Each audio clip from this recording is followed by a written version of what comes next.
पुराण की कथा में पधार कर आपको और हमको आशीर्वाद दिया।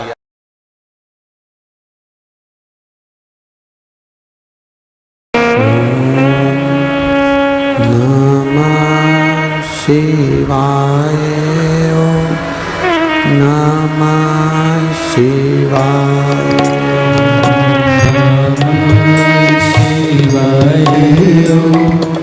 नमः शिवाय,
धीमा बजाओ भोलानाथ दम। नमः शिवाय, नमः शिवाय, नमः शिवाय, नमः शिवाय।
बोला नमः शिवाय, बोला नमः।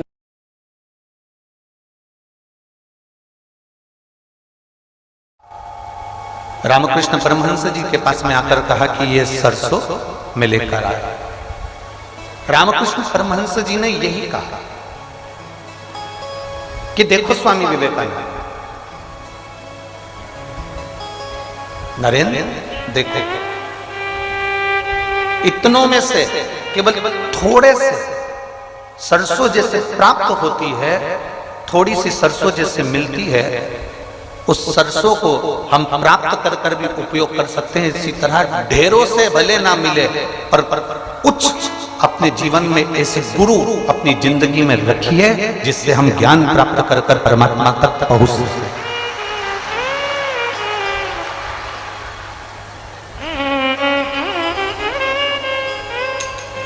उन्हीं पूज्य गुरुओं में गीता मनीषी परम पूज्य ज्ञानानंद जी महाराज जी कि हम ऐसे गुरुओं की शरण में रहें जिससे हमारी जीवन की एक आनंदता हमें परमात्मा के चरणारविंद तक लेकर चली। उन्हीं गुरुओं में से एक तारा बाबा जी भी, जिन्होंने अपने पास में कुछ भी नहीं रखा, कुछ। आज गोविंद जी बता रहे थे किसी एक भक्त के यहां से बाबा जी के लिए रोटी बनकर आती थी 5। कितनी रोटी आती थी? 5। और उसमें से भी कोई भक्त आ जाता था तो उसको वो रोटी निकाल कर दे देते थे, और सब्जी जो आती थी वो सब्जी और रोटी दूसरे को देकर एक रोटी अपने पास में रख लेते थे। उस रोटी को पानी में डुबो कर खा लेते थे और शिव नाम की भक्ति में बैठे रहते थे।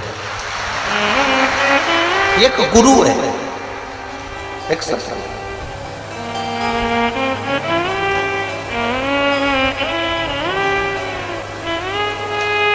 और आप लोगों को तो प्रसन्न होना चाहिए। हरियाणा की पवित्र भूमि कुरुक्षेत्र, और कुरुक्षेत्र की पवित्र भूमि पर निवास करते थे मुद्गल ऋषि।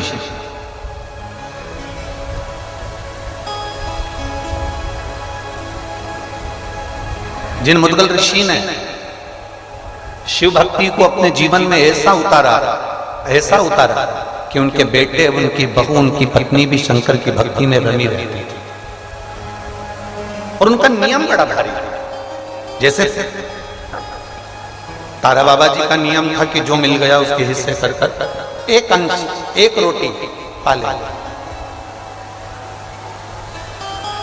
उसी तरह मुद्गल ऋषि का भी एक क्रम था। 15 दिन तक खेतों में से अन्न को बीनना, गिरे हुए दानों को उठाना खेत में से और उसको लेकर आकर फिर उसका सत्तू बनाना, और बनाने के बाद उसके हिस्से कर देना 3। एक हिस्सा खुद के परिवार का रखना, एक हिस्सा ऋषि संत साधु का रख देना, और एक हिस्सा अतिथि का रख देना, पशु पक्षी जीव का रख देना। ये मुद्गल ऋषि का एक नियम था।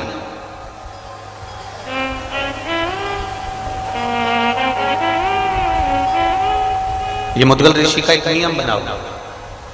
अब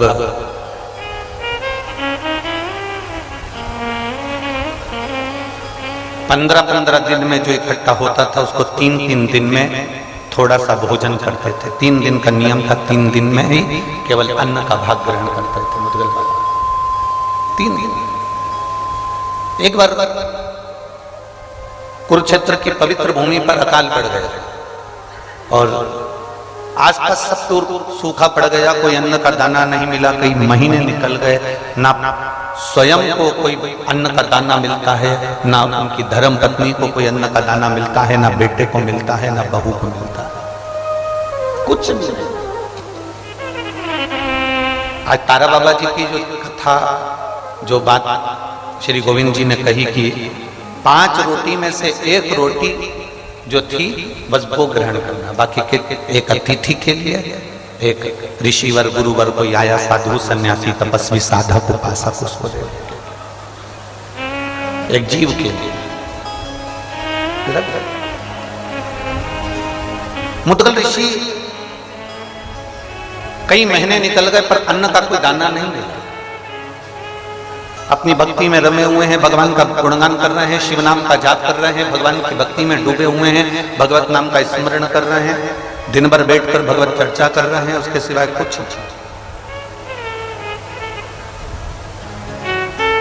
पिता शंकर का जाप करेगा ना तो चल जाएगा। पत्नी पति के पीछे चलती है, इसलिए पति को जाप करता हुआ देखेगी ना तो शंकर की भक्ति में डूब जाएगी, चल जाएगा। बेटा अपने माँ बाप को भक्ति में डूबा हुआ देखेंगे ना तो भक्ति करेंगे तो चल जाएगा। पर बहू जो दूसरे के घर से आती है, उसको 3 महीने तक लगातार एक अन्न का निवाला ना मिले तो चलेगा? जम के तो बोलो, चलेगा? एक अन्न का दाना बहू के मुख में ना, एक अन्न का।